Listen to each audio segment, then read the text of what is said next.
within KNH, and we'll be having a presentation from Dr.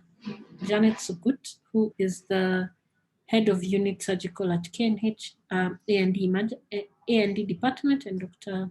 Robai, who's the HOU for Medicine, Head of Unit for Medicine at the A&D. Thank you all for attending. My name is Dr. Ngumba, and I'll be moderating the session. Over to you, Dr. Sugut and Dr. Robai.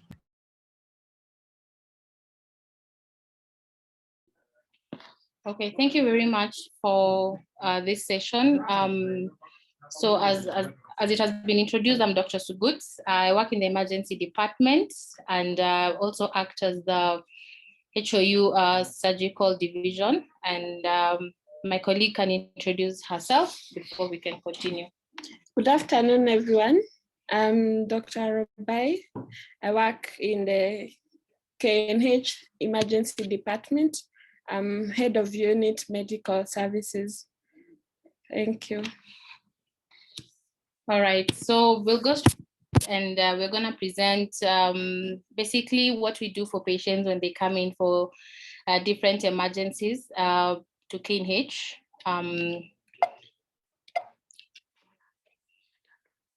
All right, so I just wanted to present statistics for trauma in 2020 compared to 2019. In 2020, we had 3,114 people dying from trauma, and that is a higher number compared to 2019, where we had 2,942. If we compare to COVID, which is exactly 1 year since we declared it a pandemic, so far as of 27th of March, we had 2,147. So this is not to downplay the COVID pandemic, but just to show us that trauma is also a silent pandemic. If we were to announce these numbers every day, then we would be equally surprised how high they are. So I guess we just need to have conversations how we're gonna take care of our trauma patients within the country, and in general, all the emergencies presenting to our department. So good outcomes in emergency situations are dependent on getting timely, accessible, and quality emergency care. And quality means you're getting the right kind of treatment, you're getting a qualified person to take care of you, there's correct equipment to take care of your emergency when you need it. And this speaks to the WHO resolution, which urged member states to create policies for sustainable funding, effective governance, and universal access to emergency care for all. Recently, I think we talked about this on Tuesday, MOH is implementing a policy that was launched in November 2020, and all of this will just guide how the emergency care system is run in the country.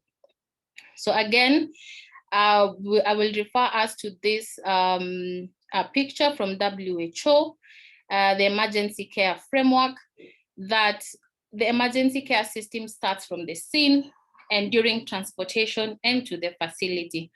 And I think Dr. Washira presented that this is the system that we are all trying to work on to get it together so that there's coordinated efforts right from the scene, the bystander response during transportation and all the way to the facility. So in the facility, this is where we will dwell on today. That is where we receive our emergency patients. Accident and emergency looks calm, but it can be very chaotic, just to mention. We serve about 700 to 900 patients per week. The department is headed by a head of department who is a consultant orthopedic surgeon. We have two heads of units, medical and surgical. We have senior SCN and the deputy senior SCN. So what we did is divide them, the department into two. We have medical and the surgical sections, and each of those has a critical care room, or what we call resuscitation rooms, for the very sick patients. So we serve adult medical and surgical emergencies, pediatric trauma cases, including burns. So this is the process flow map. It's something that we recently even put up on our walls. just to guide patients how they go through from one place to the other. With the numbers that we have, it was very easy for patients to confuse where to get service from. And so this has really helped a lot in guiding patients through the department. And so the patient arrives, they are triaged, registration is done, then they make payments, then they're seen and sent for investigation, they're reviewed, and then a decision whether to admit or discharge is done. So I'll go step by step, how they go through the departments. So they start at triage. So we have an external and an internal triage. So basically the internal triage is where we do the vital signs. And what we are using in Kenyatta for triage is the South African triage scale, and basically has 4 acuity levels, which are marked red, orange, yellow, and green. So the very urgent cases are red, and well, red is actually emergency. So someone in cardiac arrest, they're actively convulsing, hypoglycemia less than 3. Those patients go directly to the resuscitation rooms, and they are immediately taken care of even before registration. For the fairly stable patients, they go for registration, and then they're reviewed by the medical officer, who then sends the patient for the lab works and imaging. Just to mention here that what we do for the requests, we also label them according to the triage color code. And so this communicates to everyone who gets hold of the triage sheet or the request, how urgent the situation is. So if a lab gets a red coded lab request, they process that sample as soon as possible. And that helps us to give care within the expected time limits. So just to mention that red patients are supposed to be seen immediately, the orange patients within 10 minutes, the urgent within an hour, and the green patients up to 4 hours. The challenge we normally have is that there are so many orange patients. So again, we might not quite get to the 10 minutes for everyone, but it's something that we keep trying to do. So once the patients have been imaged and their lab works are out, they're reviewed by the medical doctor, and then reviewed by the specialist if need be. At that point, a decision either to go home, theater, or the ward or ICU is made.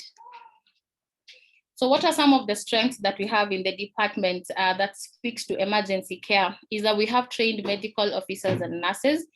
We have trained more than 70% of our personnel on basic emergency courses, that being the emergency care course offered by Emergency Kenya Foundation, BLS, ACLS, ATLS, advanced life support in obstetrics, the pediatric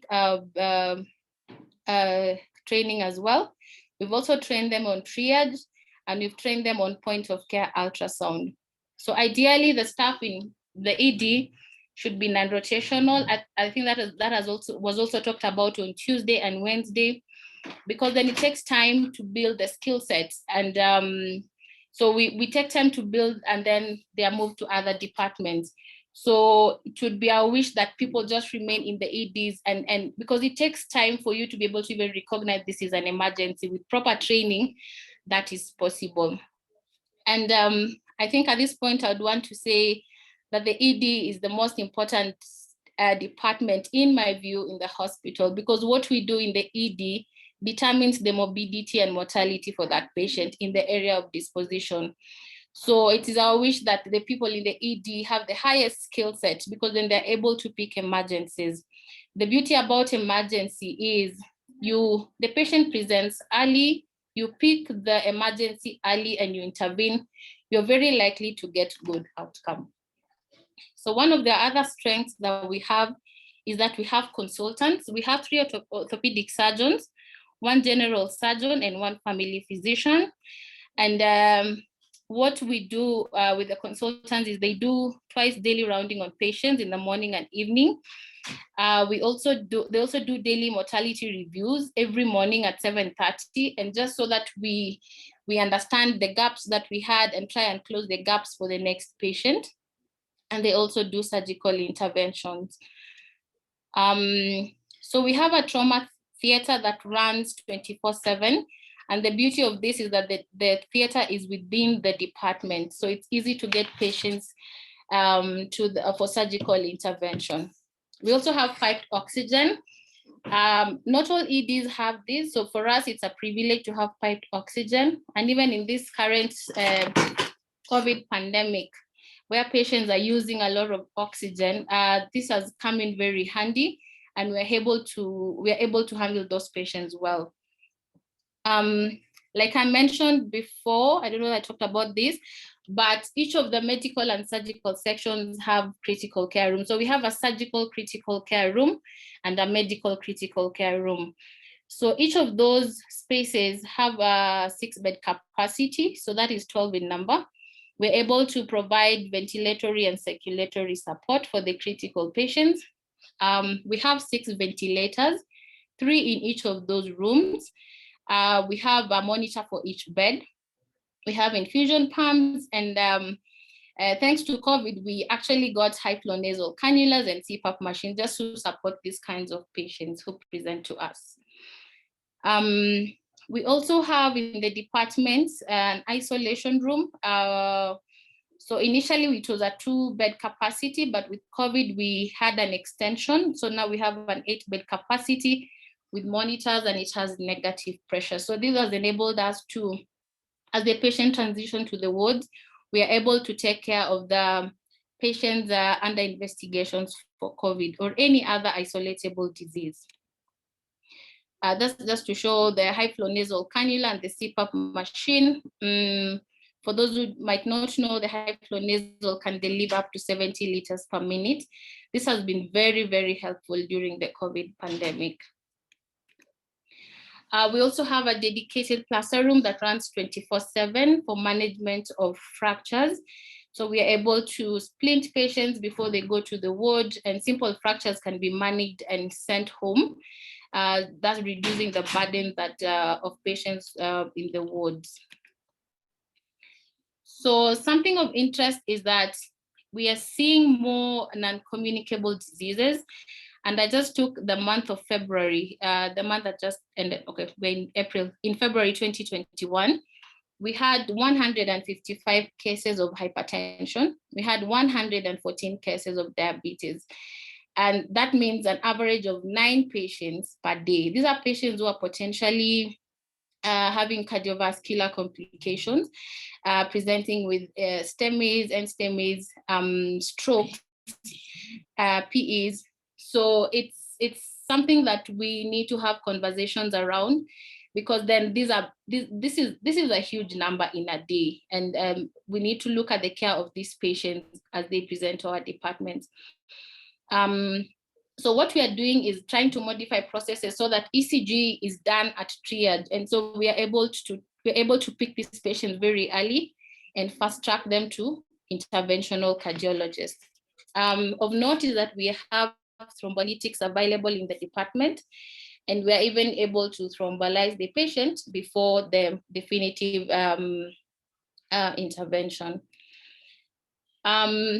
So point of care ultrasound is something that is currently being adopted in the emergency departments. It is like our stethoscope. So somebody once said, instead of listening, you can actually look. So what we normally use this for is for the EFAST. And basically we are in a trauma patient. You want to look at the lungs, whether they have a pneumothorax or a hemo, and you want to look at the abdomen, whether they are bleeding or not.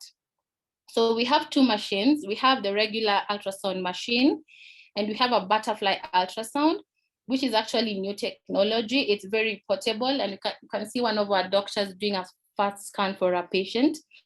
So all you need is just the butterfly ultrasound and either your phone or a tablet, and you're able to scan the patient. So it combines all the 4 probes into 1 probe and makes it simpler for use in the emergency department. So this is just done as part of primary assessment. Once you do your primary secondary survey, we then scan and quickly intervene. It reduces the time for patient to go for other imaging, because then you would go straight to CT scan, or you go straight to the OR if the patient is decompensating. So for the blood and blood products, we mostly have this available. Our blood transfusion unit has been very supportive, even getting us and cross-matched blood for patients who are really hypertensive and trauma. They're able to get us that. At times we have challenges with blood products like platelets, but overall, we are not doing so bad in terms of this.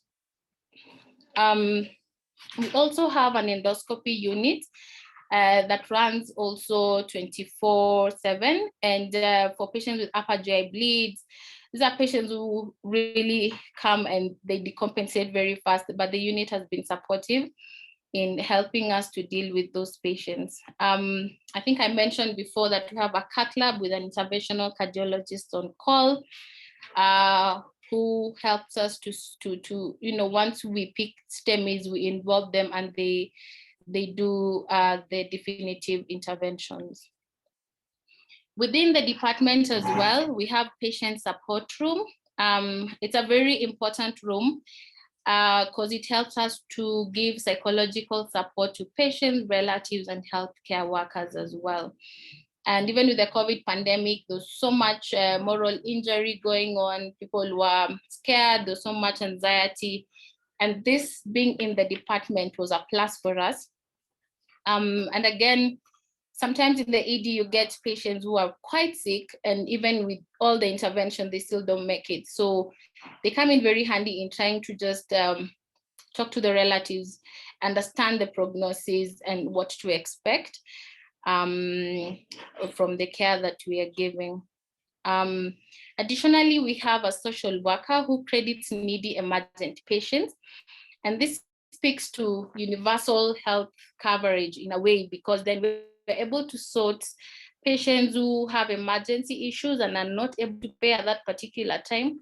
So the social worker is actually present during the day and during the night, and they do their assessment and credit accordingly. So this is the for us also in the department, because it has helped us to give care for patients. Just to mention that the laboratory and radiology departments, I think I'd mentioned it before, prioritize patients based on the triage color code, and everybody understands what a red means, what an orange means. And so it's just a system of communicating between one department and the other. So once a patient comes in and they need to be resuscitated, we have resuscitation teams. So this is just a whiteboard that is at the entrance of one of the resuscitation rooms. So a shift has a team leader doctor and a team leader nurse who are responsible for updating the names on this board. And they respond. It has its own flaws, but the system is working, and at least we're able to resuscitate patients effectively. So just to mention also is the pediatric emergency department.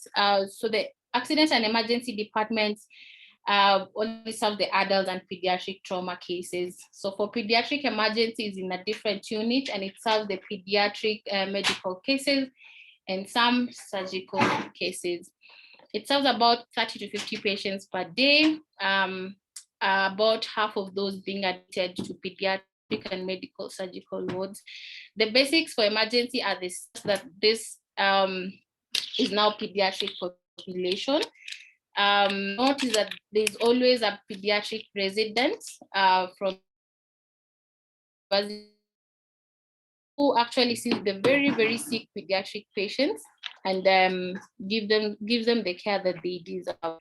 They have basic resuscitation equipment for they also have a warmer and piped oxygen. The most common causes of morbidity in pediatrics is severe pneumonia, dehydration, meningitis, convulsive disorder, neonatal sepsis, and jaundice. Yeah. Thank you very much. So I'll give my colleague to continue with the presentation. So other than handling emergencies, you also handle disasters in the county or in the country, Kenyatta being a national referral hospital. So what we do is once there's a call that comes in through the referral office, to confirm that there's an incident that has happened, we try to reorganize our department into teams that are consistent of a surgeon, a nurse, a medical officer, and a registrar. They align themselves before the disaster management committee to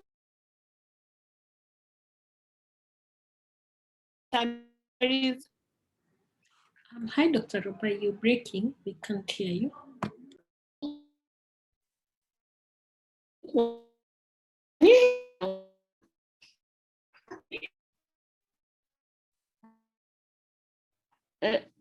Dr. Ngumbau? Yes, we can hear you now. Now? Yes. Okay. So upon arrival, because the disaster committee also has an incident in it. So upon arrival, so the acting incident commander, who is the team leader in the department, hands over his role to the now hospital incident commander. And then they reorganize themselves into different, they have different people. We have the operations chief officer, the logistics officer, the planning officer, someone who deals with finances and liaison and public information. They align themselves according to their roles, and we continue with the of handling the emergencies and trying to sort out the emergencies. So the functions of the accident and emergency team leader initially, who is the senior most person in the department at the time of the event. So the person ideally coordinates care and ensures there's a coordination between blood bank, radiology, theaters, and works in conjunction with the nurse in the department. And then we also have triage teams. They reorganize themselves, and the processes keeps on going on and over until we sort out all the patients in the department.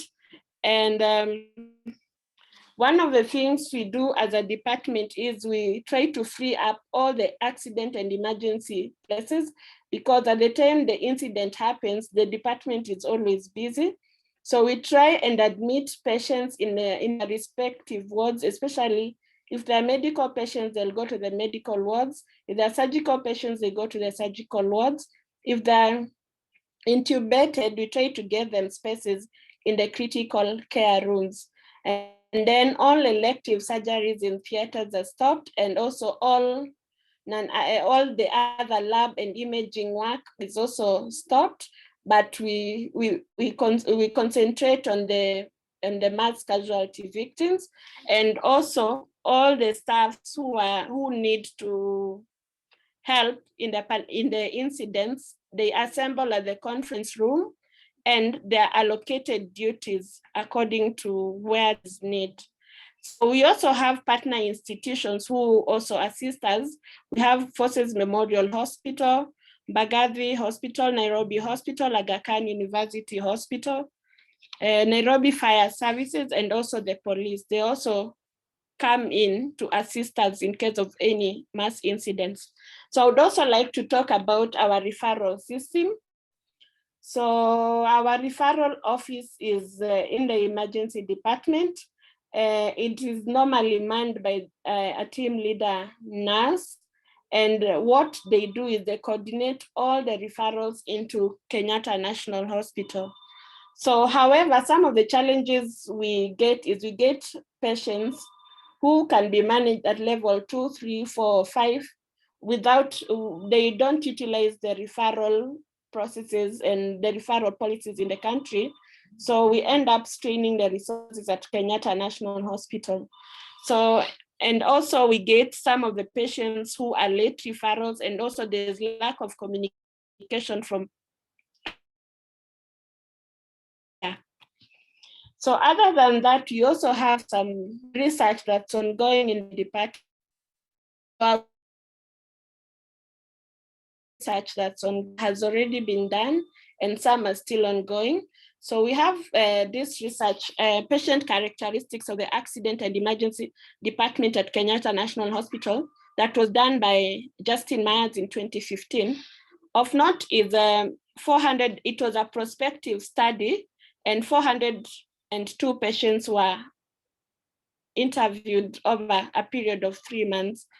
Of note is majority of our patients had non-communicable diseases that was 35% of the population. And then communicable diseases were 16% and injuries were 24%. So mode of arrival for our patients, majority of our patients come in surprisingly by taxi, and 28% came in walking, and only 17% came in by ambulance. So, and then we also wanted to find out if the majority of the patients were transferred or they came following the normal referral process. Majority of our patients don't follow the normal referral processes. They just come to the emergency department, and we can't turn them away. We have to attend to them. So from this study, the burden of injuries and non-communicable diseases From the study, the conclusion of the study is the triple burden of disease. Majority of our patients who presented in the emergency department had non-communicable diseases, in addition to the communicable diseases and trauma. So as much as you're thinking it's our emergency department is more of trauma patients, but also we are seeing a lot of patients with non-communicable diseases and communicable diseases appearing in the emergency department for emergency care. So therefore, there's need for development of emergency care resources and training to better address the patient needs, especially in a public facility like Kenyatta National Hospital. So another study that we are currently doing in the department is the impact of ultrasound in triage and in management of trauma patients. Currently, the study is ongoing. Phase 1 of the study, we had 157 patients enrolled, and phase 2 has 79 patients enrolled. So what are we aiming to achieve? Majority, okay, I'll just give preliminary results of the study. So majority of our patients are coming in as a result of road traffic accidents. They form the bulk of our patients in the emergency department. And then when we do fast, we had like some patients who turned positive, and then majority of the patients had negative fast results, and only like 10 of the patients had indeterminate results from the study. So what are we answering from this study? Some of the questions you're answering from these studies is the time seen by the first consultation service, the time taken by the patient from time the patient arrives in the department to the time the patient gets treatment, and then we're also trying to assess the mortality and also the financial burden. So the data is currently being analyzed, probably would share the findings with the hospital management. Also, the other study that's currently ongoing at the proposal stage is the prevalence of burnout syndrome amongst the healthcare workers in the emergency department during this COVID pandemic. And also, we are also doing another study, HIV in injury. We are evaluating HIV testing and care in African emergency care for the injured patients. Currently, we are doing data collection. We are also doing clinical audits in the department to just assess our processes. We are doing clinical audits on the management of chest pain and also acute abdomen for our patients who present in the department. So also that we are currently collecting data. So we'll share the results once the audits are out. So other than research, we are also trying to do some innovation. Telemedicine is the new kid of medicine in Kenya. So one of our visions in the emergency department is to strengthen the referral processes, especially we get patients who come from far counties awaiting to be, probably these patients need to be seen in the clinics. So we don't see a need of them coming to the emergency department to book referrals for them to be seen in the clinics. So what we are trying to do is trying to see if we can reduce that time and also link the patients with the specific clinics. So our pilot county at the moment is Isiolo County. So thanks to COVID pandemic, we also managed to get some robots in the department. So we've been given 2 robots in the department, and some of the things the robots are supposed to do in the department is to take temperatures of patients, to just relay some medical information to the patients. They also do fumigation services in the department, and also the robots will keep on reminding people to put on masks properly in the department. So I just have a video of the robots in the department doing fumigation.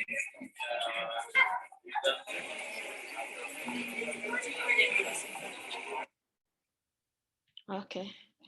So another innovation we have in our department is a hip spica. We try to immobilize kids fractures, femur fractures for kids who come in the department. On the image on the left, this was our traditional way of immobilizing the fractures, but on the right we have our modification, and currently we are able to immobilize fractures to our babies with no challenges. We also have a pelvic binder.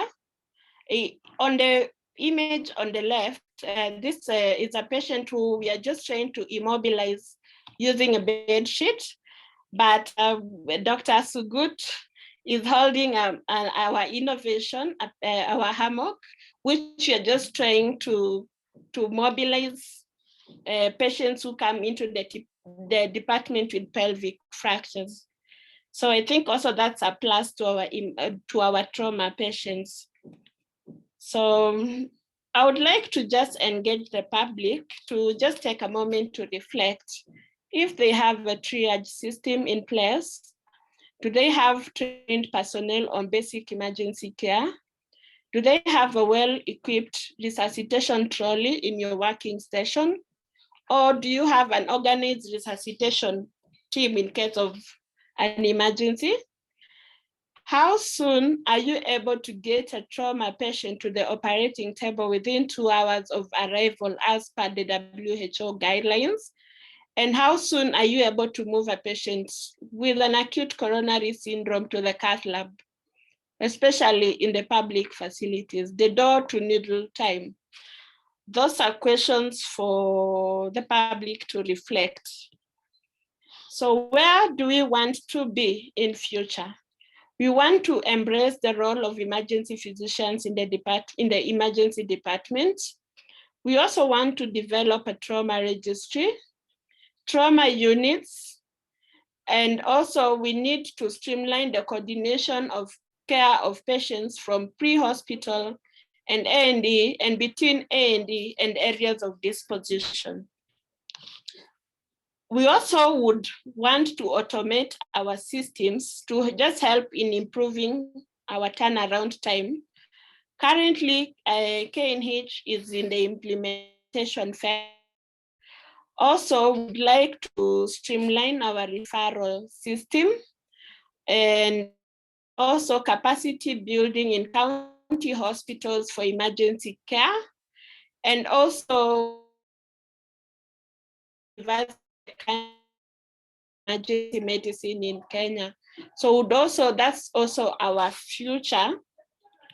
And some of the related things that occur at Kenyatta National Hospital, We have the KNH Nursing School that is offering A&E, nursing and critical care nursing. We also have a fellowship in pediatric emergency and critical care. Dr. Chikofe, our consultant anesthesiologist in Kenyatta, also trains our medical officers on basic critical care medicine. Also, we also have University of Nairobi residents who rotate in our departments.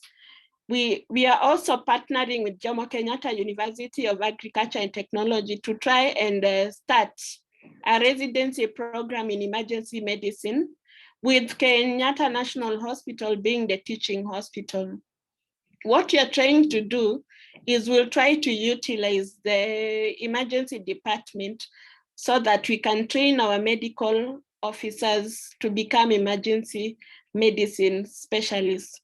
Currently, the curriculum is done. I think the processes of going it through the Senate and CUE, and then for approval, and then we can be able to do that.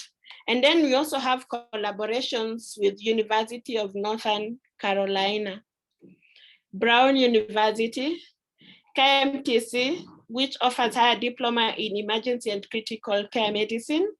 And also we have an upcoming pediatric center that is funded by GOK and other partners. So thank you. I invite questions. Thank you, Dr. Rubai.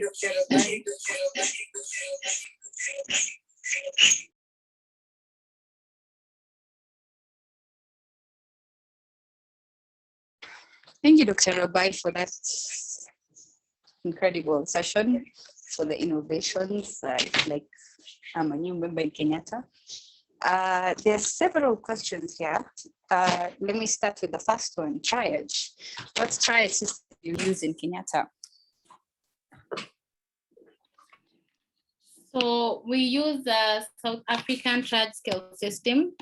Maybe I can go back to that page. Oh, sorry. Okay. So we use South African triage scale, and basically it has 4 acuity levels, like I had mentioned. Yeah, and so it's based on symptoms and also a combination of vital signs. So normally you would go through the symptoms, and then you'd calculate the TEWS. So the TEWS is like the score for the patient based on the vital signs. And so the score is either more than 7, 5 or 6, 3 or 4, 1 or 2, and each of those is color coded. So that's the system that we adopted for use. It was actually based on a study that was done some time back, I think around 2015. And from then we've been using this for triage. Thank you.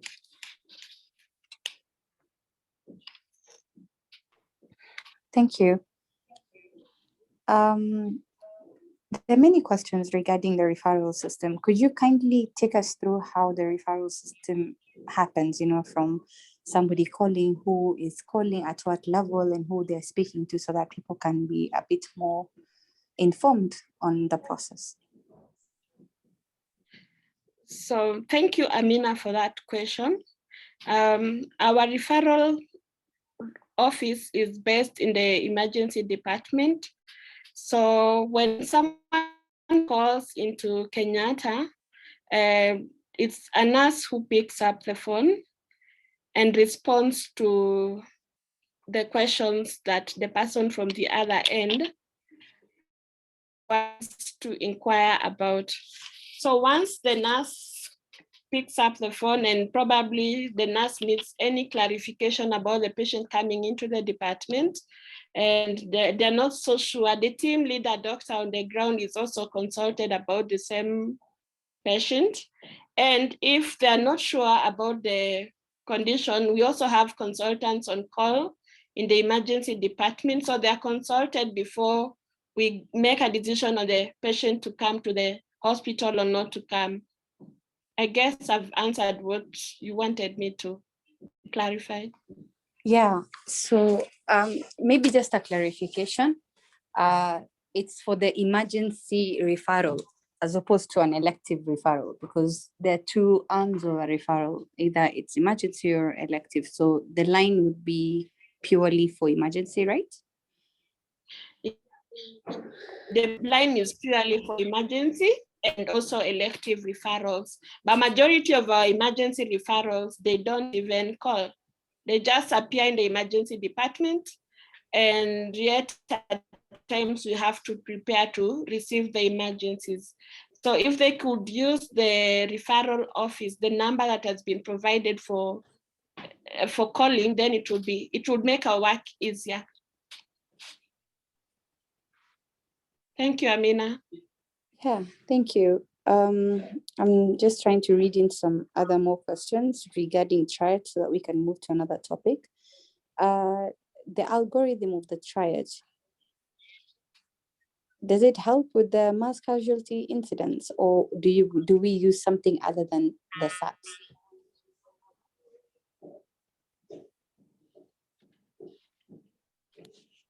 So the mass casualty incident is, we have to use a different, or we cannot use the SAT score, because then mass casualty means you have a lot of patients, and with the few resources, you have to reorganize.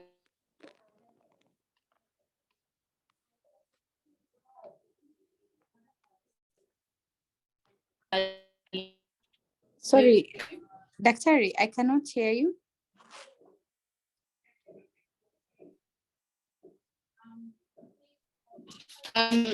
For incidents, it's difficult to use the SAT score. You could have elements of it being used, but ideally for mass casualty, there are systems that we use. There's a system. You're breaking. So good, you're breaking. Okay, so I can answer that question because I've fairly worked in the emergency department for quite a long time while they're reconnecting. Apologies. So for mass casualty incidences, you cannot have the same referral symptoms. You can't have the same triad system, but I think they're back on. Dr. Sugut. Yeah, sorry, my internet is unstable, so I dropped off, but I'm back. So so for mass casualty, it's difficult to use the SAT score. And so what we normally use is SALT. We can all check that. But basically for mass casualty, you have so many patients and with few resources. So you have to reorganize, you have to prioritize who is going to benefit with the resources that you're going to have. So just to answer that question, you cannot use SAT during a mass casualty scenario. You could do aspects of it, like, you know, basic things like vital signs, but then there's a different system altogether for mass casualty, how you treat mass casualty patients. Thank you. Thank you. There's questions here regarding pregnant women. Would you like to address that? Because people are wondering, do we actually attend to pregnant women in the emergency department? I would like to answer that question. Once a pregnant lady comes to the emergency department, we also have a registrar who is in the emergency room 5. We forgot to bring that out. So the patient will be attended to as an emergency patient. And then we'll also include the registrar in room 5, and also the consultant on call in OBS-GYN will also be informed, and the patient will be attended to before being moved to the respective unit. Yeah, we do attend to pregnant ladies who come in the department with emergencies. Thank you. Yes, so regarding that, somebody else is asking, if let's say somebody is COVID positive and they're pregnant, how do we attend to them? Do we have a system on how to attend to them? And I'm assuming this is when somebody is ready for delivery, or they're in the late trimester, not early pregnancy. So if they are COVID positive and they are pregnant, we also have a COVID positive isolation space for pregnant ladies, which is just near the accident and emergency department. So what we do, we'll activate the OBS-GYN consultant on call, and the patient will be moved to the isolation facility, and the processes of delivery will be done according to the guidelines that have been put in place. Yes.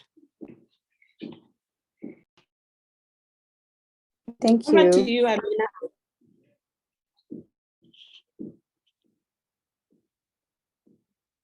Thank you. Sorry about that. Something similar to triage as well. What's the main challenge that you have faced when handling a mass casualty incident cases rather?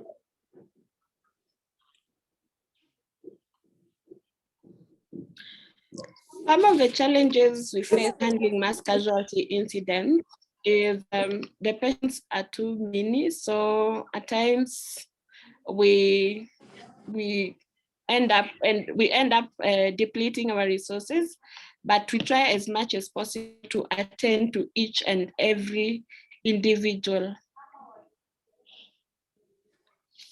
Maybe just to add on to that. Sorry, okay. Yeah, go on to good. Okay, just to add on to that, during mass casualty, remember, we get very sick patients in the department. And so when mass casualty happens, that means the care of those other patients who are in the department could be delayed. So there's a lot of coordination that needs to be done at the floor level, just so that we distribute resources to sort the mass casualty, which would be a priority at that time, and to still also be able to monitor the very sick patients who was still in the department at the time of the incident. Yeah, so I guess it's a big challenge if you look at it that way, because they're very sick patients who need very close monitoring as well. Yeah, thank you. Yeah, thank you. And I cannot add enough on continuation of normal services, because we have to, I remember when you have to continue with the normal activities of the emergency departments. Just because we've had a mass incident, it doesn't mean the number has reduced.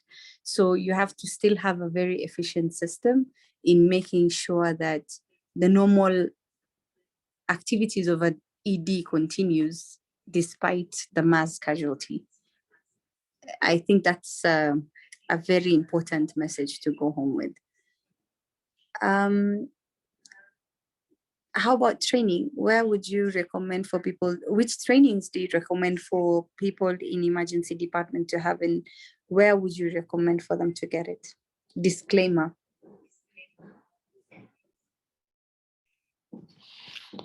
So currently, what we are advocating for people to function in the emergency department, they need to have ATLAs, SCLAs, and the emergency care trainings, the short courses on emergency care, which are basic for anyone who works in an emergency department. ATLS is offered by the Surgical Society of Kenya. SCLS, we have very many bodies who are offering SCLS training, but we recommend the AHA certified trainers for ACLS training. We also have advanced trauma care for nurses in the department that is offered by Emergency Medicine Kenya trainers.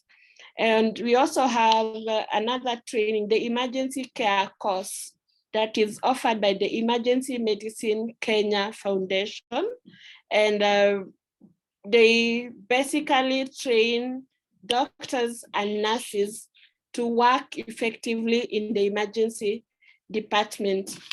And then also we have, on the nursing side, we have critical care training for nurses in our School of Nursing, and also accident and emergency training for nurses in our School of Nurses here in Kenyatta.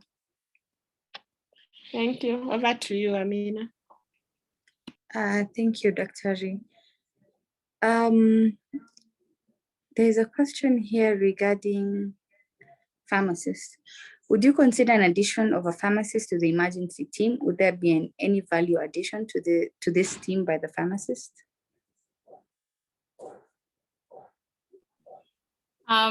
Yes, the pharmacists are very important. I think we missed that out. I'm sorry, I apologize for that.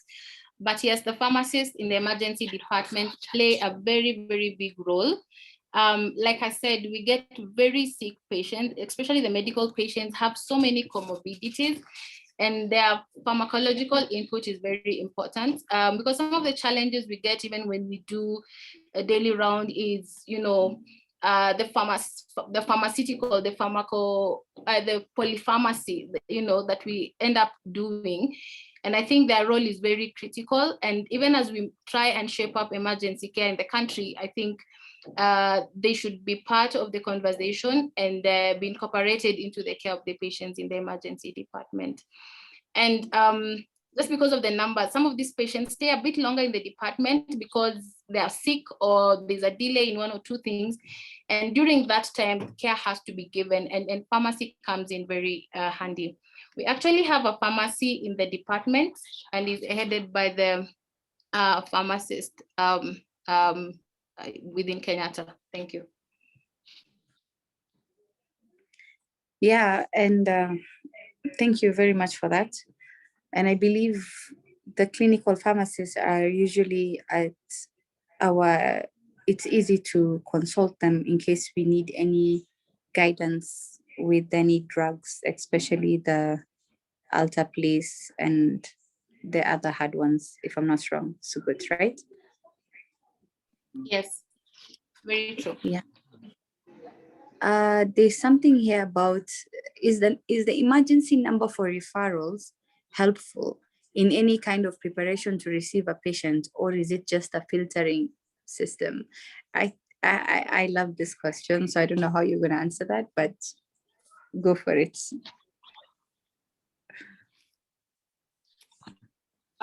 Could you repeat the question, Amina?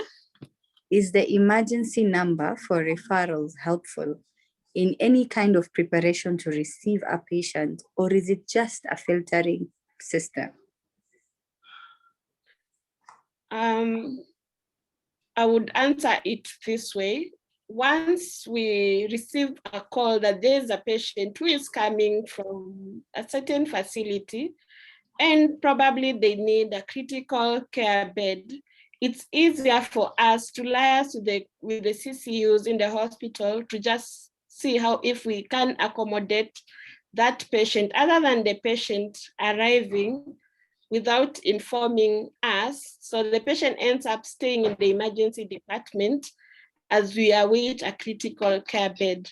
So for me, I think once we utilize the referral system, it is going to help us in planning. A case in point is even in case there's a mass incident, we need to prepare the department, we need to clear the department so that we can prepare to accommodate all these patients. So if patients just show up without preparation, then it really, really disorganizes the department. So it's not a matter of filtering, it's just a matter of preparation so that we can be able to also receive the other patients well. Thank you. Thank you, Dr.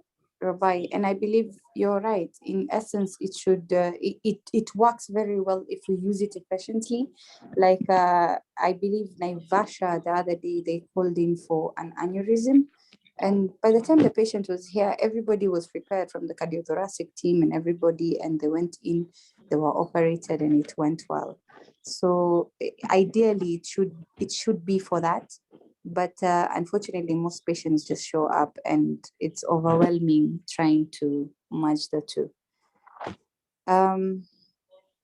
Another question is really on policies on telemedicine. Is it in casualty department? And if not, what is the plan?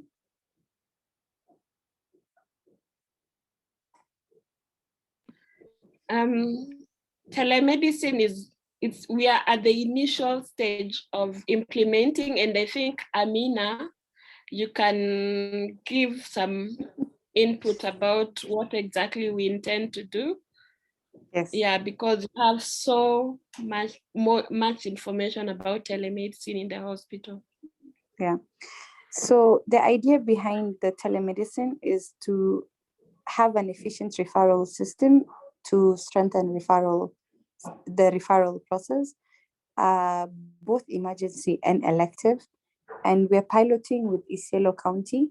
We're in the implementation phases to see if it can actually make it more efficient.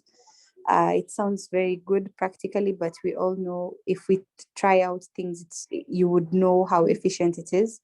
So the idea is, in case they have any emergency referral, we have a way we can use telemedicine and see if the patient even requires to come to Kenyatta, or we can just use telemedicine to give instructions for the doctor there. They already have teleradiology, which is already being done.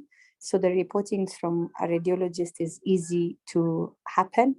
We're looking now into telepathology to make sure that we can have the diagnostics up and about ready.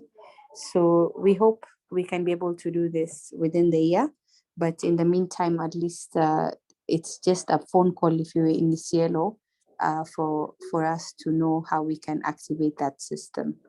So I would say over to you, but I believe I'm the one to ask a question. How about the challenges of permanent staff? Do we have those challenges? Because you would have people who are trained, let's say, in emergency care, and they are taken to other departments. I think somebody was trying to bring that out from the question and answer. So how would you want to answer that?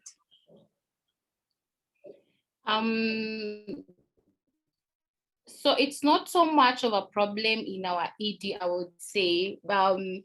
Maybe just getting new staff in, and so we have to like start from the basics all the way until they get all the skill sets that we need.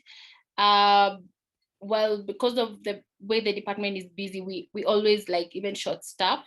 So it's not very common, I think I would say, maybe Dr. Robai can chip in, but since I worked here, I've not seen a lot of movement out of A&D. I think what we experienced was movement into, and that is where now we have to and train until they get to the required standard that we need. Yeah. Dr. Robai, would you like to Robai comment? I think what Sugut has said is what happens in the department. We've not had many of our doctors and nurses leaving the department, and especially even when there's need another department, they normally go there for short terms and then they come back to the department, because it takes quite a bit of time to train them to understand how to handle emergencies. Yeah, so we are trying as much as possible to discourage that.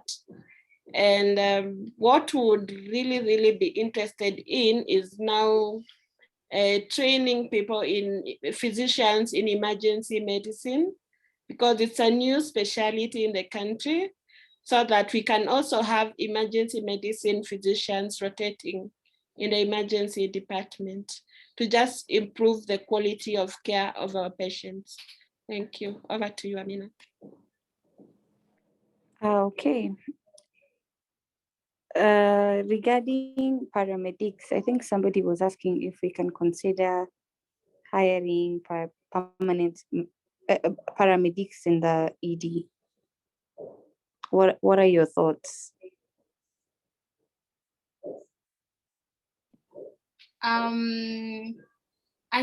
I don't see the role in the ED right now. I think there would be more needed in pre-hospital care, and this is actually where the gap is, and it's something the country has to actually think about. because as much as we have ambulances, some of the referrals, even from particular providers that we get, the quality and the level of care is still wanting. So I think they would be best, they would fit in the pre-hospital care and not in the ED, but those are just my thoughts. Thank you. Okay, somebody else in the same line, somebody is asking regarding clinical officers. Would you consider having them trained? I think in your presentation, you mentioned something about that, Rubai. If you don't mind, just expound for the audience to understand better. I mentioned about what, Amina? Sorry, the clinical officers, the ones for somebody's asking if we can consider training them.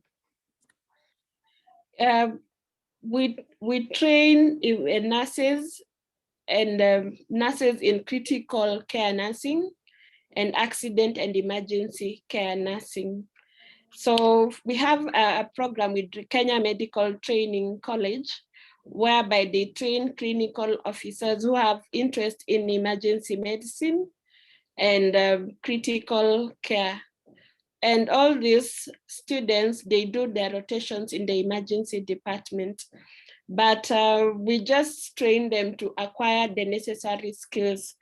KNH being a tertiary level facility, so we train these clinical officers for level 3, level 4, level 2 facilities, not level 6 facilities like KNH, but they do rotate in our department and we teach them emergency medicine as well. Thank you. Could you kindly explain how COVID patients are handled in the emergency department in KNH? I think there's a lot of audience who want to know and have a background information on that. So COVID patients are not handled in KNH per se. We have a branch of Kenyatta, it's called KNH Mbagathi IDU. That's where our COVID positive patients are taken. So in KNH Accident and Emergency Department, we have patients who present with symptoms that are suspected to be COVID. So what we do is we have an isolation facility, an isolation room in the department. We isolate those patients, and then those patients are swabbed. First, after isolating them on their files, we tag them with a sticker. So anyone in the department or anyone in the hospital would be able to know this is a COVID patient who is a suspected case. And once the patient has been confirmed to be COVID positive, the sticker is removed on the file and the patient is moved to Mbagathi. So once the patient is in the emergency department, they're given the care they need, and then they're admitted to their respective ward. If it's a medical patient, they'll be admitted to the medical wards. If it's a surgical patient, they'll be admitted to the surgical wards, but in isolation. There are isolations in each and every ward. So once the results come out, because the turnaround time for results is 24 to 48 hours, the patients are moved to our isolation facility in Mbagathi, which houses COVID positive patients. And then for the patients who need critical care, we have an isolation facility. It's a 6-bed capacity just outside the KNH Accident and Emergency Department, but there we only admit COVID positive patients who need critical care, who are ventilated. So that's how we dispose our patients in the hospital. Amina, over to you, Amina.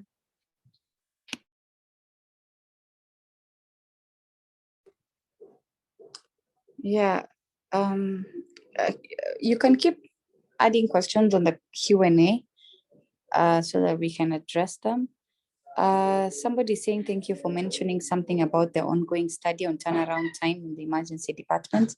I think that will be a very important contributor to patient outcomes. I hope gaps in patient registration, timing, and payment waiting times will be addressed. Thank you, Makao, for that comment. And the whole reason why turnaround times are being done is to address such issues.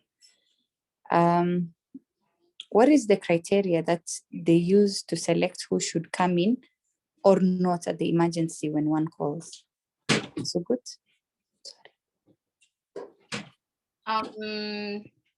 So number one, it depends with the condition of the patient and whether we have capacity to manage the patient. And capacity in this sense is, say if your patient needs critical care and our critical care spaces are all full at that particular time, as much as you actually need the service, we will not be able to manage your patient at that particular time. So that can be one reason to decline the patient at that point. And of course, appropriate advice would be given, but it depends with the condition the patient is presenting with, and depends with the resources that we have at that particular time. As an example of a referral is maybe a referral from a level 5 facility, and yet we know they have the ability to actually do the surgery. So that can be a reason to decline a referral because we know the patient can be sorted at a certain level. But either way, that said, it's normally case-based. There's always a discussion between the referring facility, why they're referring, why they're not able to sort the patient in that facility, and consultation within the team leader doctor and the team leader nurse, and the decision is made. Thank you. Thank you. There's some concerns here regarding how the best way to handle the numbers at the receiving and triage office. Somebody who's a concerned EMT is making the note, and somebody is also stating about the referral systems. I don't know about you, but do you think there would be a huge impact if we have a stakeholder engagement with the paramedical services available, like E+ and St. John's and AMREF? Would you think it will help us know the challenges they face? Have we had such discussions before? For sure, I mean, that would discussion. I mean, all these things require roundtable discussions and trying to find solutions to problems, because I believe even on their end, they have challenges, and just bringing them on the table and trying to see how to streamline that whole system would be very helpful. I cannot recall a stakeholder meeting that has been done between, say, KNH and those pre-hospital services. I don't think I've been in any of those meetings, if there's ever been one, but I think it would be a good starting point to understand what is going on. And I think also involving the county governments, because like I said, some of the referrals we do get are referrals that we for sure know can be sorted out in, say, Mbagathi, Mama Lucy, who have systems in place. So I think having discussions would give a way forward on how to sort some of these problems that we are facing. Thank you. Thank you. So I think that's a take-home homework for us to arrange such stakeholder engagement, and hopefully the EMTs will be part of that discussion.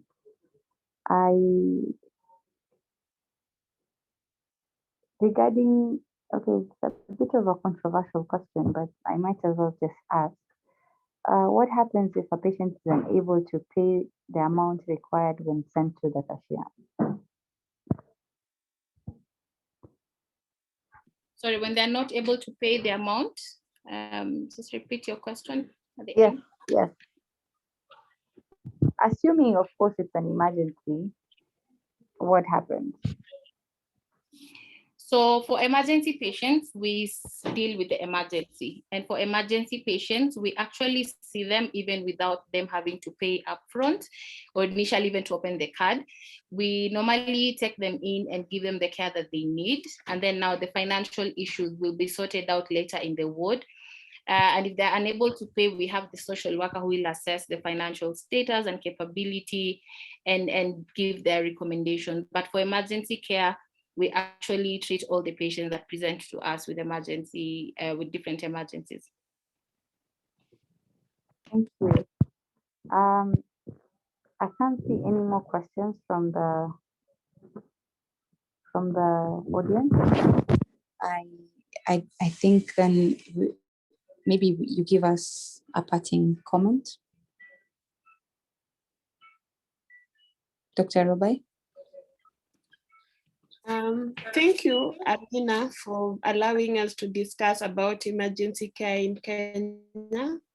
And thank you, the research officer, also for giving us this opportunity to just enlighten people about emergency care in Kenya and also emergency care in Kenyatta, because majority of the people don't really understand what we do in the emergency department.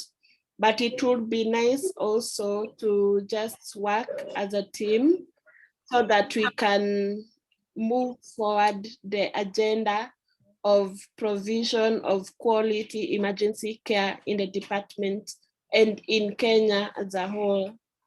Thank you. Thank you, Dr. Maybe Sugut can in her parting shot. So thank you to everybody who's been able to attend. We are very grateful that we could share what we do in the ED. We still have a long way to go in terms of emergency care throughout the country, but there's always that first step. And this is one among the many steps that people have made. The different stakeholders who are trying to push the emergency care agenda. And I believe where there's a will, there's a way. And eventually we shall get there. So thank you. I just hope and pray that everybody plays their part in terms of trying to shape up the emergency care system where they work. I think it was mentioned before that it's the same system that you might actually need one day. So each one of us should put in effort to make it the best that it can be. Thank you so much. Thank you, Sugut, Dr. Sugut and Dr. Robai, for the very educative and enlightening sessions. Thank you for bringing awareness to what is happening in the emergency department at KNH and the structure. For the audience, our referral line, I believe most of you have it, is 0719 510 510. I think the take-home message is have innovations in your department. Emergency care in Kenya is very new. I'm sorry I didn't join in very early. I believe Dr. Sugut, you had talked about the rapid diagnostics, like point of ultrasound care. And I hope we head that direction, because what you want is to diagnose people early. It saves lives. I believe we're having an Easter break from tomorrow. So until Tuesday, we'll meet again. Have a very nice Easter holiday and enjoy your weekend. Again, thank you, Dr. Sugut and Robai.